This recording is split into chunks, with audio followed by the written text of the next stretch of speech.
To be honest, I absolutely burned these chorizo biscuits over the fire. I could say that my family distracted me and I just piled on too much fire because I was showing off, which is partially true. But I just got it wrong. You know, making mistakes is one of the best ways to learn how to cook. And the reason that I know how to cook so well is because I have fouled up such an amazing amount of food. This is an invitation to you to get in the kitchen and just screw it up. Because eventually you'll get better. I promise you, it will get better.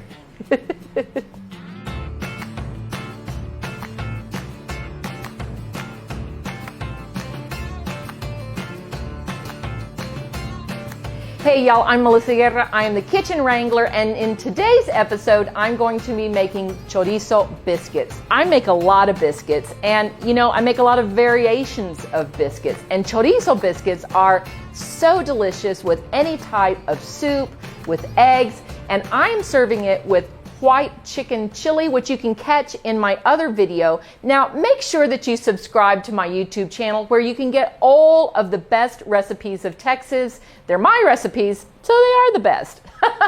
So make sure you subscribe because I'm always here showing you the best recipes that I know from a long life here in Texas. So if you're ready, I'm ready. Let's get started on our chorizo biscuits. Today I'm making these biscuits out in the ranch kitchen over a live fire, but most definitely you can make them in your home oven easy enough. And don't kid yourself, making fresh biscuits is probably one of the easiest breads that you can make. Once you get in the habit, it takes about 5 minutes to make a batch of biscuits. Maybe 10 if you're making chorizo biscuits, but it is time very well spent, and it takes you less time than it would if you went out to a bakery or a restaurant.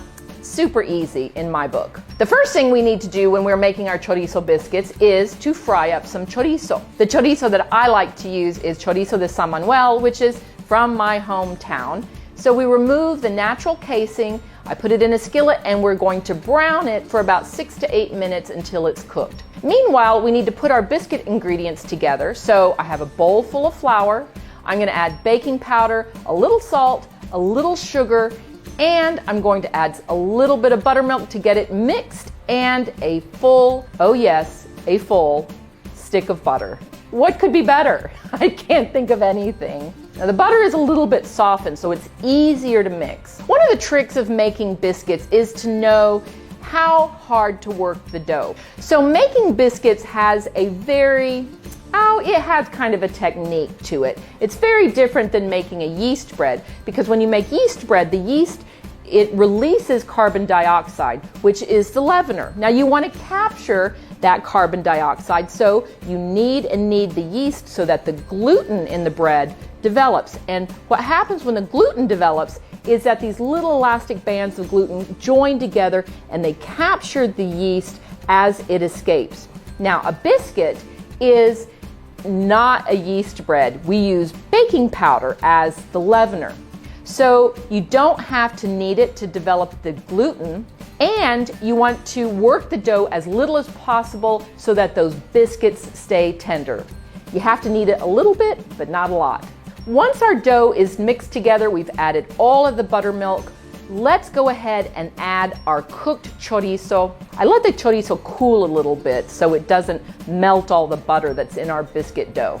Stir the dough together, and one of the tricks that I do so that I don't overwork my biscuit dough is I don't use a rolling pin. I always lay out a sheet of parchment paper, flour the parchment just a little bit, and then turn your biscuit dough out onto the parchment. After that, all I need to do is flour the top of the biscuit dough just a little bit, and I'm going to pat out the biscuit dough by hand.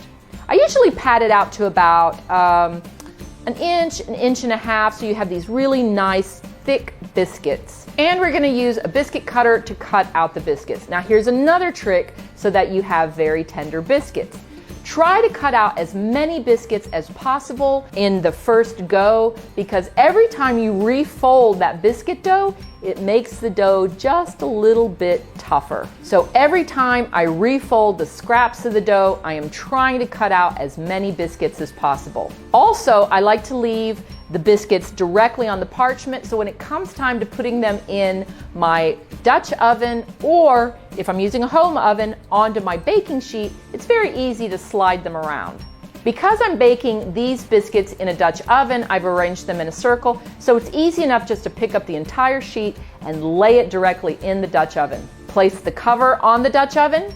I'm going to place it in the fire, and you can see how I've arranged the coals in a little circle so that we don't have too harsh of a direct heat. We still need to approximate about 400 degrees like we would have in our home oven. And I'm going to put a few coals on top, and 20 minutes later I have some really, really beautiful biscuits. These are some of my absolute favorite biscuits to serve with breakfast, with brunch. They're great with stews or just by themselves. I love the extra flavor of chorizo. So good. Well, I'm so glad that you joined me here at the ranch today to see how to make chorizo biscuits. And you know, whenever you have any questions or any hankering for any kind of Texas recipe, you can find me here on YouTube, so make sure you subscribe.